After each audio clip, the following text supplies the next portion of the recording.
La position de l'UE contre les voitures électriques chinoises fait couler de l'encre. Pékin réagit aux déclarations d'Ursula.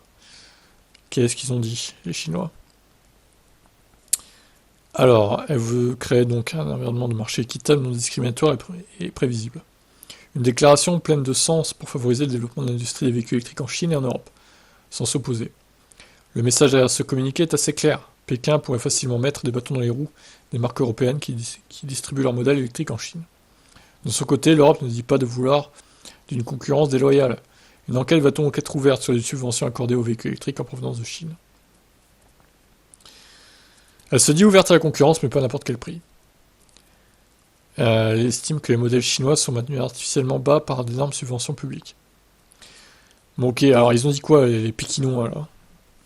Le ministère chinois du commerce estime que les mesures proposées par l'UE visent uniquement à protéger sa propre industrie sous couvert d'une concurrence déloyale, avant de pointer du doigt un comportement protectionniste flagrant. Une décision qui pourrait avoir des conséquences négatives sur les relations économiques et commerciales entre la Chine et l'Europe, selon le ministère. Sur le secteur de l'électrique, il faut bien reconnaître que la Chine tire son épingle du jeu. Ok, là. Le pays a réussi à mettre une chaîne d'approvisionnement complète et à développer des technologies de pointe, un avantage concurrentiel obtenu grâce à un travail acharné, précise le ministère chinois. Le ministère chinois du commerce appelle au dialogue. Dans le communiqué, on peut lire que la Chine et l'industrie automobile en Europe ont un large éventail de possibilités de coopération et d'intérêts communs. En effet, la plupart des constructeurs européens cherchent à se faire une place en Chine, plus grand marché automobile du monde.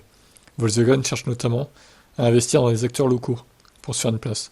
Pékin a toujours adopté un comportement coopératif vis-à-vis des marques européennes dans le domaine des véhicules électriques. Même discours du côté de la Chambre des commerces chinoise. Les constructeurs chinois ont tout fait pour repousser les limites de l'innovation. Ces efforts ont permis à l'industrie de prendre une avance considérable, tant sur le marché intérieur chinois, très concurrentiel, que sur le marché mondial. Qu'en pensent l'Allemagne, la France et le Royaume-Uni? Bruno Le Maire estime qu'il s'agit d'une bonne décision. Il précise que s'il existe effectivement des subventions qui bafouent les lois du commerce international, l'Union européenne doit réagir pour rester compétitive et défendre ses intérêts économiques. Ce positionnement n'est pas une surprise. La France faisait pression depuis quelques mois déjà pour que la Commission européenne statue sur les véhicules électriques en Chine. Chinois en Europe, pardon. Putain, il est long l'article, wow! C'est fini presque.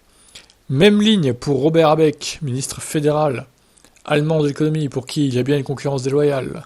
Selon lui, il ne s'agit pas d'exclure le marché européen, les voitures efficaces et bon marché, du marché européen, pardon, mais plutôt de déterminer s'il existe des subventions cachées, directes ou indirectes, qui confèrent un avantage concurrentiel déloyal aux véhicules électriques chinois. En parallèle, Volkswagen casse ses prix en Chine, avec l'ID3 et l'ID4. Du côté du Royaume-Uni, on a un discours plus modéré. Ministre britannique du commerce, Kemi Badenoch, estime que la déclaration de la présidente de la Commission européenne met en évidence les difficultés que tous les pays rencontrent dans la chaîne d'approvisionnement des véhicules électriques.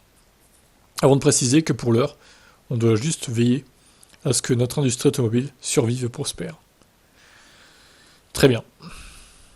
Bon ben voilà, le blabla continue entre toutes les parties. On verra ce qu'il en ressort dans quelques semaines, quelques mois. Que pensez-vous de tout ça? Dans quel camp êtes-vous? Plutôt la Chine? Plutôt l'Europe? Allez, ciao.